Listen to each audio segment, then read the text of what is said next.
Hey Royals, this is Mademoiselle Mosley. I hope everybody is doing fine tonight. I missed y'all. Where you been? Where you been? Where you been? Hey, where you been? Where you been? Where you been? Where you been? Look, um, this is a true life experience that I had, and I hope you guys really understand what I'm about to say. And I hope you use it for your own life to sit back and to evaluate. Because sometimes we think we're the only one. We're it's my life now. You probably somebody's remix. You know what I'm saying? A little different here, but the same here. But you get to, be the producer of your own movie. But look, check this out. So years ago, when I used to work in the medical field, I met this man. He had been a truck driver for like over 30 years. I didn't know that at the time, but this is what I found out later on. So I cared for him in the rehabilitation center. And when I met him and I cared for him, he never said one word. Never said one word to me. And I wasn't for sure if he could talk or whatever, but he never said one word. And as I cared for him, I used to say, if I'm hurting you, let me know. Because I had to do everything for him because he couldn't get up and walk around nor go, do his restroom duties or anything like that. I would have to take care of him fully. But I knew he could probably say something, but he never said a word. So, one day when I went to care for him, the Lord told me, pray for him. And I'm like, what? He's like, pray for him. And I said, okay, Lord, I said, I'm going to wait till God told me what to say. And I prayed how he told me to pray because I don't know nothing about this man. Because sometimes we got to stand in the gap for people. We have to, even though we don't know them, we have to listen to the spirit. So we get so caught up in the flesh, we are totally blinded. We can't even see. We think we seeing, but we not truly seeing. We just looking, right? So anyway, I pray for this man as I was told to do, and he opened his eyes and he looked at me and he said, I should have married her. I'm like, what? He said, I should have married her. I said, who?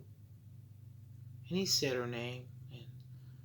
And, I don't need to mention that, but he said her name. And I was like, oh, okay. And then he went into, a little spiel of, what happened and everything. And he don't know why he didn't. Well, he know why he didn't. He just didn't want to say it because there was no evidence of anybody in that hospital room. Not one day that I cared for this man did I see anyone in there to help him, to take care of him, to stand in the gap for him. Nor did I see anybody on his paperwork. So I'm saying this to you. Marry the woman or the man of your dreams. It don't matter if your family do not like them, do not want them. 9 times out of 10, your family don't know them because most of the time they don't know themselves.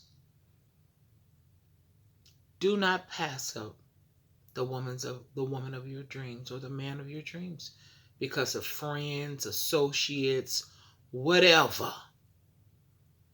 Clout, doubt, shout, whatever these people, whatever. You know what I'm saying? Excuse me. Whatever. Instead of, see, listen to this. Sometimes your family wants you with people whom they can control or who don't mean you no good. Because they don't mean you no good. See, they ain't happy, so they don't want you happy. They ain't had nobody to really love them, so they don't want nobody to love you.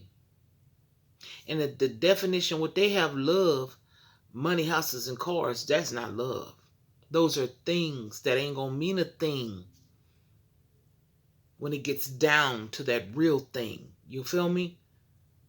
So It's better to marry the man or the woman of your dreams, okay, than to live with a beautiful nightmare. That means it looks beautiful, but it's a nightmare that walks around in the daytime. It's a nightmare that walks around in the daytime, making your life totally miserable. But you look good on paper. You look good on when you walk to the stove or go in the stove. You know, it looks like the perfect family. Which I don't even know if there really is a perfect family. But I know there is a perfect one for you, for me, and for everybody else out there. And I go back to that man. Whoever spoke against him marrying that woman, wasn't nobody there. Nobody. That man was all alone. And he was crying when he was talking to me. And I felt for him and I was crying too. Because he allowed somebody to decide for him. And those who made the decision for him was not even there for him.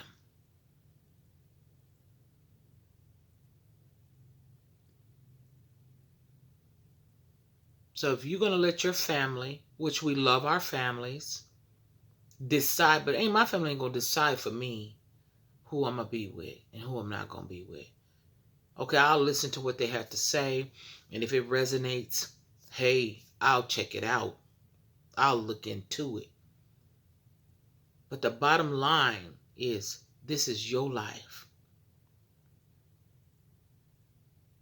And listen, this is what I told somebody, and I'm going to get off this thing right here. This young man asked me one time, he says, ma'am, I said, what? He said, what do you think I should look for in a wife? And I'm like, well, why are you asking me? I don't even know you. You know what I'm saying? And I said, well, what do you like? He said, no, I'm not talking about in the physical. Now, this young man is already smart. But it's good to be attracted to who you gonna marry. It's good. You know, it's good.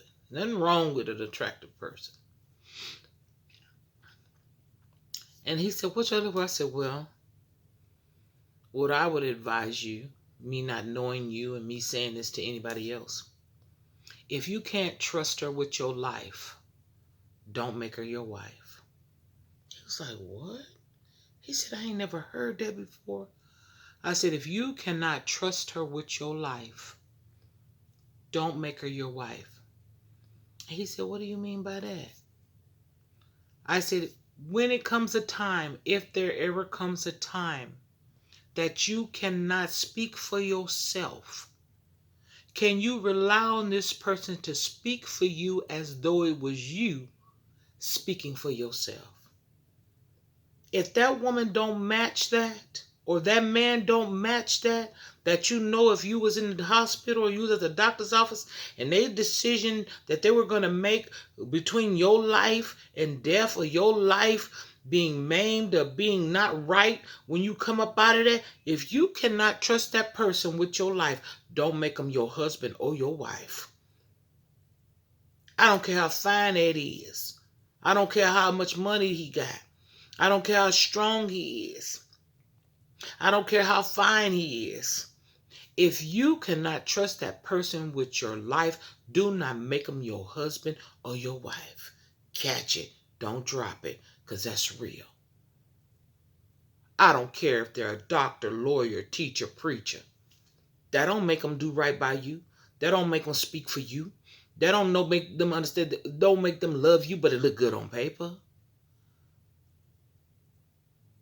That paper can go in the paper shredder. But you want somebody that makes your life better. So I hope that helped y'all. Like, share, and subscribe. Until next time, get it before it gets you. I'm out.